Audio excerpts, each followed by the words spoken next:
यह कहानी भी एक ऐसे ही कुएं से जुड़ी है और एक लड़की से जो आत्मा बन गई। एक राजा था जिसके पास एक नौकरानी काम करती थी जिसका नाम था लाली। लाली काफी सुंदर थी। एक दिन राजा ने बिना किसी वजह के लाली को बदचलन कह दिया और उसे महल से निकालकर जंगल के कुएं में फेंकने का हुक्म दे दिया। असल में यह आरोप मंत्री ने लाली पर लगाया था। रात के अंधेरे में राजा के सिपाही लाली को उस पुराने जंगल के कुएं के पास ले गए। लाली बहुत डरी हुई थी।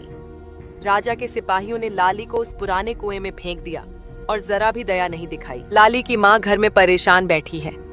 लाली का बाप जिंदगी और मौत की जंग लड़ रहा है। गांव में हर जगह लाली के भाग जाने की बातें हो रही हैं। लाली की माँ गांव में बदनाम होकर रह गई थी। मंत्री अपने कमरे में सोया हुआ है। बाहर ठंडी ठंडी हवा चल रही है। उसे हुक्का पीने की बहुत बुरी आदत है। हुक्का उठाने के लिए वह अपने घर से बाहर आता है। हुक्का पेड़ के पास रखा हुआ है, लेकिन मंत्री को नहीं पता कि वहां पर लाली की आत्मा उसे मारने के लिए तैयार बैठी है। भयावह आवाजें आ रही हैं। मंत्री का चेहरा डर से मुरझाया हुआ है। वह धीरे धीरे उस पेड़ की तरफ कदम बढ़ा रहा है, लेकिन उसके दिल में डर समाया हुआ है।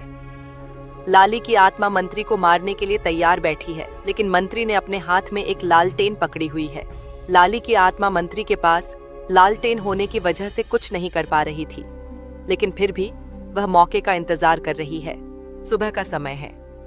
राजा महल के सामने एक पेड़ के नीचे चारपाई पर बैठा हुआ है। उसके साथ मंत्री भी आया हुआ है और उनके बीच जंगल में शिकार पर जाने की योजना बन रही है। राजा अपने सिपाहियों से कहता है, तुम जल्दी से घोड़े निकालो और शिकार के लिए चलो। मंत्री राजा की बातें ध्यान से सुन रहा है। उसके चेहरे पर एक अजीब सी खुशी छाई हुई है। राजा, मंत्री और उनके सिपाही जंगल की ओर जा रहे हैं। रास्ता काफी सुनसान है और चारों तरफ से डरावनी आवाजें आ रही हैं। राजा सबसे आगे चल रहा है और मंत्री भी उसके साथ है, लेकिन मंत्री के दिल में अब डर बैठ चुका है, क्योंकि यह वही जंगल है जहां उन्होंने लाली को फेंकवाया था। राजा और उसके साथियों ने जो शिकार मारा था उसे पकाकर मजे से खा रहे हैं। चारों ओर सन्नाटा छाया हुआ है। राजा बोलता है, शिकार बहुत मजेदार था और आज का खाना बहुत लजीज था। इसके बाद सब लोग वहीं पर सो जाते हैं। करीब आधी रात का वक्त होता है। मंत्री को अचानक पैरों में पायल की आवाज सुनाई देती है। वह घबराकर उठ खड़ा होता है और इधर उधर देखने लगता है। फिर मंत्री थोड़ा आगे बढ़ता है। उसके दिल में डर समाया हुआ है और वह सोच रहा था कि इतनी रात को इस जंगल में कौन सी औरत हो सकती है जो पायल पहनकर चल रही है। जब वह सामने लाली की आत्मा को देखता है तो बहुत ज्यादा डर जाता है। राजा और उसके सिपाहियों को चिंता हो रही थी कि मंत्री कहाँ गया है। वे सब परेशान होकर इधर उधर देख रहे थे। सिपाही आपस में धीमे स्वर में कह रहे थे, कहीं मंत्री भाग तो नहीं गया, या कहीं वह उसके पास तो नहीं चला गया। राजा ने यह सुन लिया और गुस्से में बोला, चुप रहो, मंत्री ऐसा कुछ नहीं करेगा। लेकिन उसकी अपनी आवाज भी कांप रही थी। सिपाहियों को राजा की जान की भी फिक्र हो रही थी। आखिर सबने तय किया कि वे आगे बढ़ते हैं। शायद मंत्री कहीं आगे गया हो। राजा भी उनके साथ चल पड़ा। रास्ता बहुत सुनसान था। जमीन पर सूखी पत्तियों की आवाज आ रही थी। पेड़ झुके हुए लग रहे थे। कभी हवा तेज चलती, कभी अचानक सब शांत हो जाता।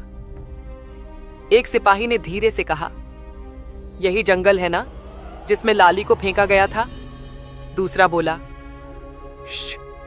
ऐसी बात मत करो, आत्मा नाराज हो गई तो। अचानक एक पेड़ की शाख अपने आप हिलने लगी। सब चौंक गए। किसी ने उसे छुआ भी नहीं था। फिर एक और शाख हिली, जैसे कोई वहां से गुजरा हो, और फिर एक आवाज आई, हंसी की, लड़की की हंसी। राजा ने पलट कर देखा। पीछे कुछ नहीं था, लेकिन जब वह आगे बढ़ा तो कोहरे में से एक साया दिखाई दिया। एक लंबी, दुबली, बिखरे हुए बाल और आंखें लाल, जैसे जलते हुए अंगारे।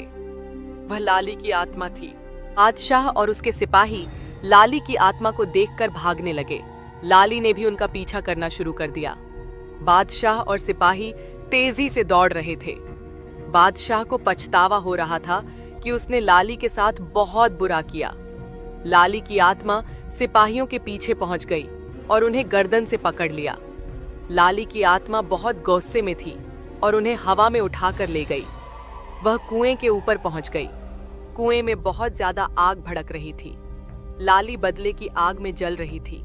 उसने बिना किसी रहम के उन्हें आग में फेंक दिया। बादशाह अब भी जंगल में भाग रहा था। लाली उन्हें कुएं में डालकर वापस बादशाह की तरफ आ रही थी। इतने में बादशाह अपने महल के पास पहुंच जाता है। सामने महल के कुछ लोग उसका स्वागत करते हैं और उससे परेशानी की वजह पूछते हैं। तो बादशाह कहता है, वो हमें नहीं छोड़ेगी, वो हमें मार डालेगी, हमें बचाओ। अगले दिन रात को राजा महल के पास वाली जगह पर टहल रहा था। अब लाली के पास यही मौका था कि वह राजा को उसके किए गए गुनाह की सजा दे सके और अपने साथ हुई ज्यादती का बदला ले सके। लाली आसमान के रास्ते उड़ती हुई आई। वह गुस्से से भरी हुई थी। राजा सोचों में गुम टहल रहा था और उसके अंदर एक अजीब सा डर बैठा हुआ था।